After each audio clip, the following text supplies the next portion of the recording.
Thank you. Mr. Kelly, you're recognized. Thank you, Chairman. Thank everybody for being here. But if I'm listening to you, I may be hearing it correctly, maybe, Ms. Chang, you maybe help me on this. It seems to me that because we've had such a huge breakdown in the family unit, that we have more of these children that are out there that cannot be taken care of by a mom and a dad and what we would consider a traditional family unit. So overwhelmingly, I was reading the numbers, 400,000 children right now in foster care. That says 2012. I don't know where it is today. Right. So is this, if you were to break it down demographically, Sure. are these from lower income or lower middle income people? Where are these children coming from? Sure.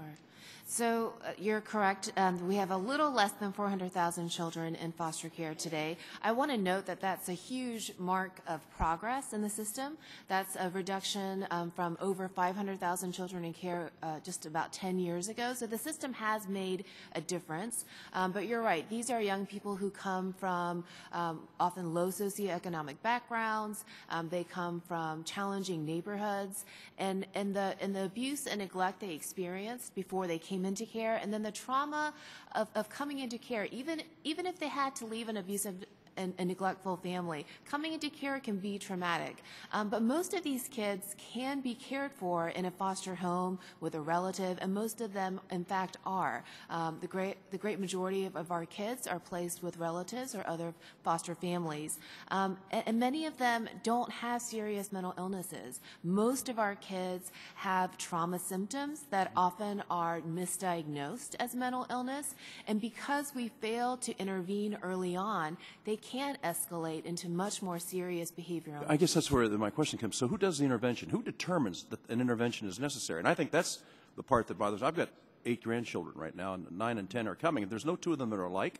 That's right. Some are more challenging than others. That's right. For the ones that are the most challenging, I would say this problem is he needs medication. I would say maybe he needs a little more parenting. But I worry about it. I'm just hoping you refer to now you actually have 2 families, 2 dads and a mom. I think that's interesting because you don't say I have 2 people taking care of me. You say the term that most of us identify growing up. I got a mom, I got a dad. I've got people who care about me. I got people who love me. I got people who I can go to when I need to go to them. I keep worrying about this, and maybe you can weigh in. I know your father's with you now. Your dad's with you now. But I don't know about your early life. What happened that your little brother was 10-year-old. He was also in a foster home. Now, did you say you had a twin sister? I do, yes. Okay. Was your twin sister in a foster home? Yes. Okay. So your whole family? Yes. Okay. All right. So that's got to be very difficult. Dr. Phil, you deal with folks all the time. I've watched you a couple of times on TV. I don't have the chance to watch as much as maybe I'd like to, but I see this breakdown of the family is what I see going on. And I think we keep looking for government programs that somehow will do the job that families no longer do. I grew up in an altogether different time. And I would tell you, when I talk to my friends, we agree on one thing. We grew up in the greatest towns at the greatest times with the greatest parents, preachers, teachers, coaches you could ever imagine, and a family support system. We didn't have as much of a support system government supplied. We had it family supplied, and that's the part that bothers me. I look at a society that's going more to government for answers than it is to internally families making decisions, families deciding what to do to help a child, families being involved in the final determination of who goes on what or what they get prescribed to them. You see it in great numbers. You all see it in great numbers. But I keep coming, if our families continue to break down the way they're breaking down, there's not enough money in the world out there to take care of these children that are just out there going along aimlessly.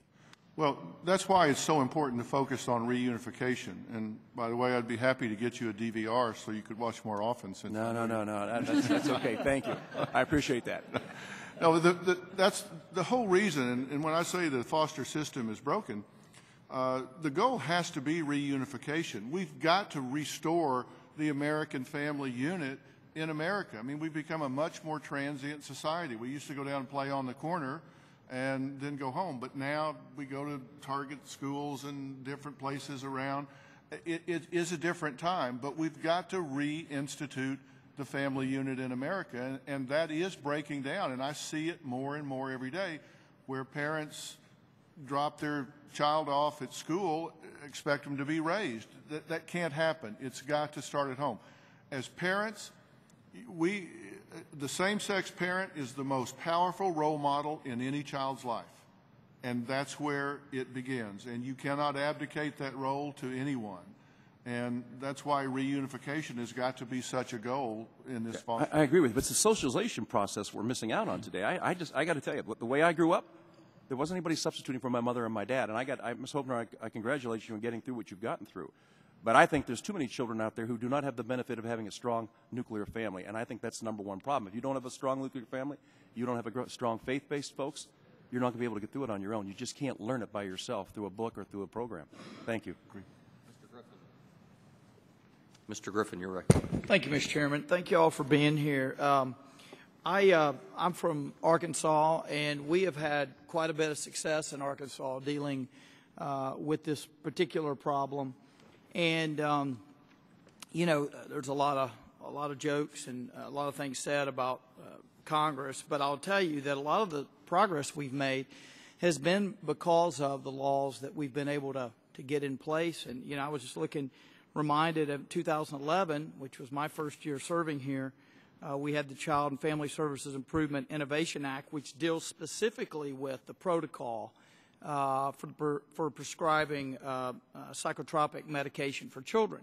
When I look at some of the results of what's gone on in Arkansas, it's been incredible. And it no doubt has been encouraged and in some cases mandated by